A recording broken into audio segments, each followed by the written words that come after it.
नहीं है। अंदर विषय वासना बढ़ते, बाहर लोक लाज भय भारी। मैं नहीं धर सकता ये दिगंबर मुद्रा, मेरा मन मेरे कंट्रोल में नहीं है। मेरा मन विषय वासनाओं से भरा है, मेरा कसायों के ऊपर विजय नहीं, मुझे क्रोध आता है, मैं मां कसाय मेरी बहुत, ये सब कुछ जितने संसार में दुर्गुण हैं सब मेरे में हैं। अब शिष्य बोल रहा है 8 वर्ष अंतर्मुहूर्त के बाद और 18 वर्ष जब शादी का विवाह कर्म, उस समय अब गुरु के सुनने के बाद क्या वो अपनी आलोचना करता है। इतनी आलोचना, बोले भगवान आपका मार्ग बहुत पवित्र है और मैं कितना अपवित्र हूँ, मैं कितना पापी हूँ, सब तरफ के दोष मेरे में हैं। ऐसा दोषी व्यक्ति यदि मुनि बन जाएगा तो ये मुनि धर्म भी कलंकित हो जाएगा। मुझ जैसा पापी इस मोक्ष मार्ग पे चल गया भगवान तो मोक्ष मार्ग कलंकित हो जाएगा। स्वयं शुद्धस्य मार्गस्य वाला सक्त जनाश्रया, आपका इतना पवित्र शुद्ध मार्ग मुझ जैसे पापियों से पवित्र अपवित्र हो जाएगा, कलंकित हो जाएगा, निंदा को प्राप्त हो जाएगा। इसलिए भगवान मैं मुनि पद पे पढ़ूं, मैं बन पाऊं या ना बन पाऊं, लेकिन मेरे कारण धर्म बदनाम नहीं होना चाहिए। अब मैं चाहे दुर्गति हो चाहे बर्बाद हो, सम्यक दृष्टि का लक्षण।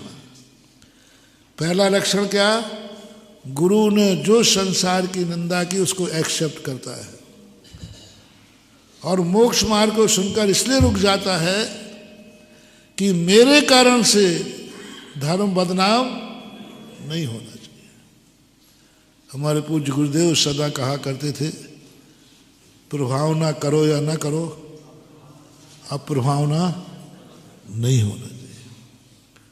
हम धर्म को कुछ कर पाए या ना कर पाए, मेरे कारण धर्म बदनाम नहीं होना चाहिए। अपन सबको ये बात सूत्र के रूप में लेना है।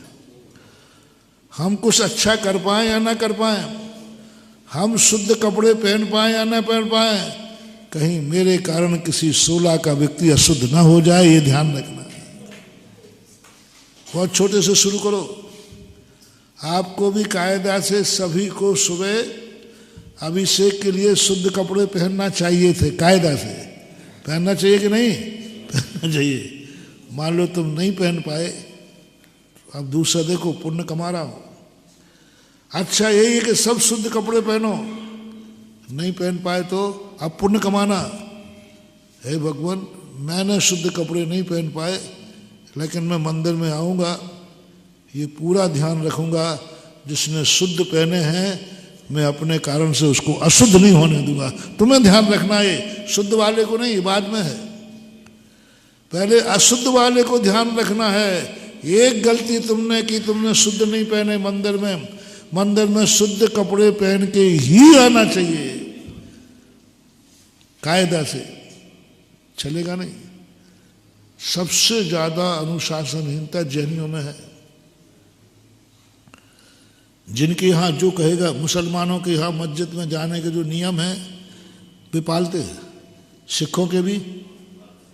सबसे ज्यादा भ्रष्ट कौन हो रहे हैं मंदिरों के मामले। स्पष्ट कहा है मंदिर में आने के लिए आपको धोती दुपट्टा पे ही आना चाहिए, एसेंशियल आवश्यक ड्रेस है। जैसे पुलिस वाले की ड्रेस है, वकील की ड्रेस है। जैसे वकील अदालत में जाएगा तो बहस करते समय उसे काला कोट या टाई का पहनना ही पड़ेगा। लोग कहते बोला ड्रेस से क्या होता है, आजकल जाने बड़ा धोती दुपट्टा से क्या होता है, भाव शुद्ध रखो। तो मैं यही पूछता हूँ, वकील को काला कोट पहनने से क्या होता है, क्या उसकी कोई स्क्रू टाइट हो जाते हैं? क्यों बेफालतू नियम बनाया, क्यों बनाया ये नियम? क्यों पहनना काला कोट, क्यों पहनना टाई, कट टाई, वही क्यों पहनना? पुलिस वालों की ड्रेस क्यों बनाई? अरे एक छोटे से स्कूल में पढ़ने वाला बच्चा भी यूनिफॉर्म में जाता है। कौन? बेचारे को ठंड लगती है, वो भी शौक करना चाहता है।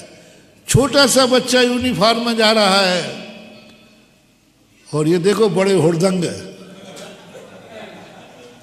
हाँ, मंदिर भी स्कूल ही है भैया, वो लौकिक स्कूल है ये। फार्म में यहाँ भी देवसाद गुरु हैं, वहाँ तुम्हारे लौकिक गुरु हैं।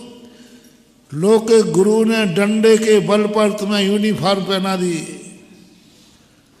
और जिस दिन बच्चा यूनिफॉर्म में नहीं आता उस दिन या तो निकाल देते या फाइन करते। यही होता है ना।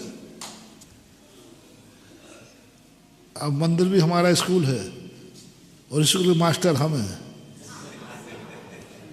अब तुम कैसे मानोगे, जल्दी बताओ। सीधे सीधे मान जाओ भैया।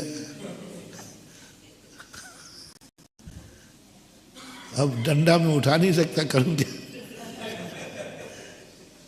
नहीं तो जो धोती दुपट्टा डंडा मारे, फाइन लगाए, क्या करें? हम अपनी भूमिका से तुम्हें दूसरी दुपट्टा पहनने के लिए मैं अपना पद छोड़ूंगा, पीछे के स्थान पर डंडा लूंगा, पीछे के स्थान पर तुम्हारे लिए फाइन लगाऊंगा, मंदिर से निकालूंगा, निकल जा बाहर यहां से। ड्रेस में नहीं आया, वो लौकिक गुरु तो निकाल देता है। क्लास में उस दिन अटेंड नहीं करने देगा, बाहर जा, फाइन अलग और डंडे। अब बताओ, वो छोटे से बच्चा एक लौकिक शिक्षा देने वाले स्थान में, और जहाँ त्रिलोकीनाथ बैठे हो, जहाँ जन्म जन्म की शिक्षा दी जाती हो, वहाँ का तुम्हारा यूनिफॉर्म नहीं पहन के आ सकते। स्पष्ट लिखा जिनसेन स्वामी ने, धोती और उत्तरी यानी दुपट्टा, ये मंदिर में अभिषेक पूजन के नित्य नियम में जाने की ड्रेस है। आपके सब स्थानों की ड्रेस निश्चित हो गई। आपके सब शादी विवाह में कौन सी ड्रेस, वो निश्चित है। यहां तक कि नाइट सूट भी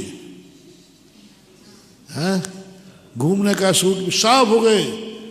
कितने लोगों हैं जिन्होंने मंदिर का भी यूनिफॉर्म है? कितने लोग मान लो।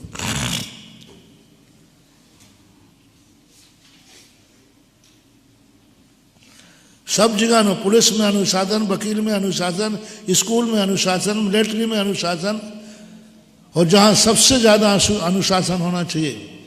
एक दिन जैन साहब ने प्रश्न किया था, जैन दर्शन में अनुशासन की क्या महत्व है?